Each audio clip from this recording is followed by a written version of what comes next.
আসসালামু আলাইকুম। আজকে আমি বলব কিভাবে 1 মিনিটে মাথার ক্লান্তি অথবা ব্রেন ফগ দূর করা যায়। এর জন্য শুরুতেই 3 সেকেন্ড চোখটা বন্ধ করে রাখুন। এরপর বুক ভরে নিঃশ্বাস নিন।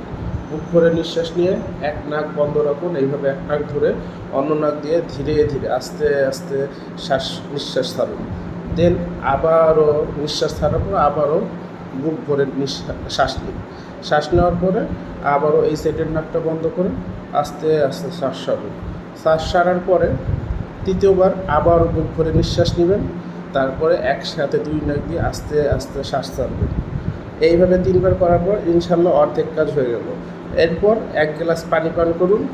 1 গ্লাস পানি পান করার পরে চোখে মুখে হালকা পানির ঝাপটা দিন। অবশ্যই নর্মাল ঠান্ডা পানির ঝাপটা। দেন একটা ওয়েট টিস্যু অথবা নর্মাল টিস্যু দিয়ে আস্তে আস্তে করে পুরো চেহারাটা মুছে ফেলুন। ইনশাল্লাহ এই 1 মিনিটের কাজে আপনার ব্রেন ফগ অথবা মাথার ক্লান্তি পুরোপুরি দূর হয়ে যাবে। ধন্যবাদ।